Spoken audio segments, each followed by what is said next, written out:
My name is Melissa Syperek. I am Kingston's mom.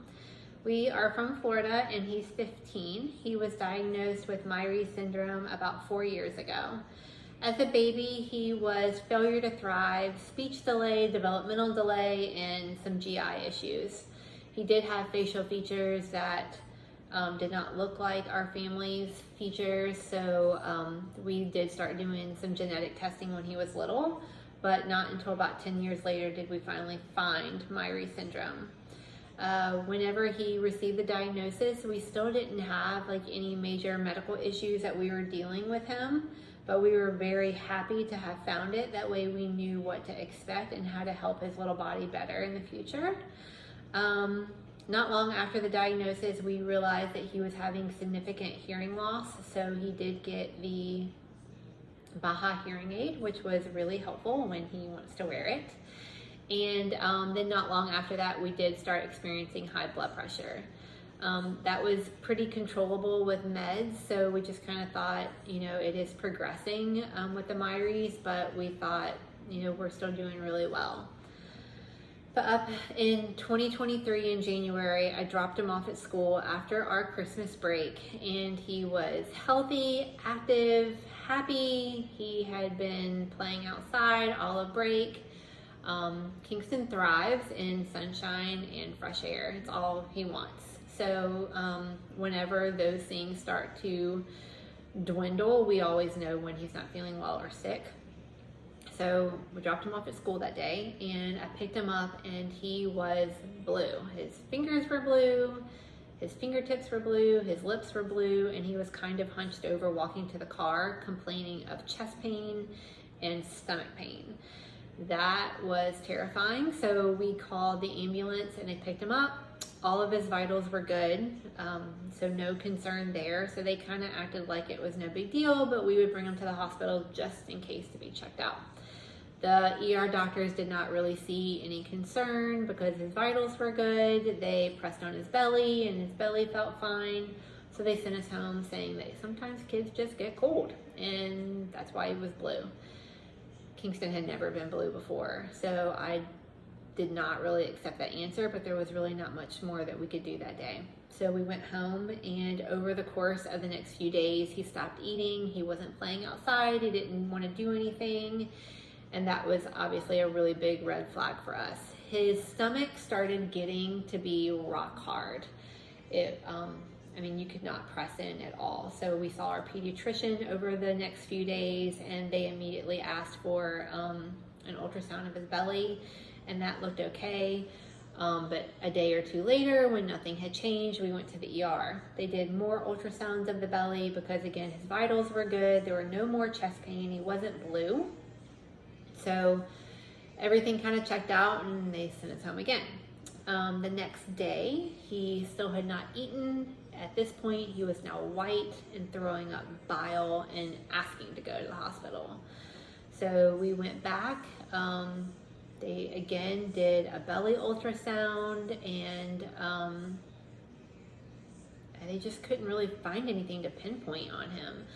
I didn't really know any better to ask for bigger scans of his chest, and I guess I really wasn't even thinking about it because he wasn't complaining of chest pains or anything. So I thought maybe at this point he had just gotten a bug. We went home, and the next day he looked absolutely miserable. He could not stand up. His chest was starting to hurt again. His stomach was in immense pain. So we went back to the ER, and this time I brought all of my bags and his bags, and I told the people when we checked in, I was like, we're not leaving, so they need to get ready to run some tests for us. I turned around from checking in, and Kingston immediately collapsed to the ground. They could not find a pulse. It was very, very low. He was completely white. It was terrifying. They immediately rushed him back, and they did all the tests. They CT, MRI, they did the full body workup, and they immediately found that he had a terrible pulmonary effusion. His heart and his lungs were completely filled with fluid. They said it was a pretty bad one. We immediately saw a cardiologist and they did a drain. It was really easy. The drain really wasn't that big of a deal. And they said, you know, it was just viral and sometimes it happens. Even with me telling them about Myhre's, they didn't seem to think that it was going to be a big deal for us. It wasn't going to happen again. So after a few days of being in the hospital, they sent us home. The very next day, he woke up with intense stomach pain, did not feel good, and he was like, I need to go back to the hospital. At this point, I completely trust Kingston's intuition. He absolutely despises going to the doctor because we're always there. So when he asks to go, that's when you know, like, you need to listen. So we went back, they did the same scans all over again, and he had even more fluid just within the day of us being home.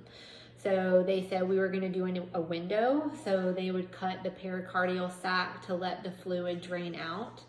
But after talking extensively to the cardio surgeon, and then him calling Dr. Lynn, they decided to do a pericardial dissection. So they cut more than just a window. That way there was no doubt the fluid was going to drain out. So now what happens is if he does get fluid, then it will drain out around his lungs, and his lungs can accommodate more fluid than the heart could. And then I guess, you know, we have better chances of then getting in there and getting it drained without it being a bigger deal like it was the first time. I don't know what we would have done without our Boston team. I am forever grateful for them, and I'm so happy that we had the Myhre's diagnosis. That way we knew who to lean on in these times to get better answers, because our Florida doctors have never seen a child with Myhre's. They have read, you know, a little bit about it, but they don't really understand it. I'm trying to learn as much as I can about it and just soak in everything that the team says in Boston. We've now been twice, and I think having them on our side whenever Kingston was going through this made all the difference, because my fear is that if we would have just done the typical window, that we probably would have already been back. He's absolutely thriving. He hasn't stopped fishing since we've gotten out of the hospital. We were in there for a very long time. Between the first drain and the second dissection, we were in there for almost a month and a half, 2 months, because then afterwards he got pneumonia, so then we had to go back. Just from him being laying in the bed for so long, it turned into a really huge ordeal. But he's absolutely thriving. He is such a bright light, and we are so eternally grateful for Boston. Dr. Paul, Dr. Lindsay, Dr. Lynn, I mean, they're all absolutely incredible, and I can't imagine being on this journey without them. So I can't recommend enough to get in to see them if it's possible. But yes, I mean, Kingston's doing amazing, and now I know kind of what to look for, and we'll definitely be on top of this from now on, knowing that it's absolutely not abnormal for Myhre's kids to have to deal with these effusions.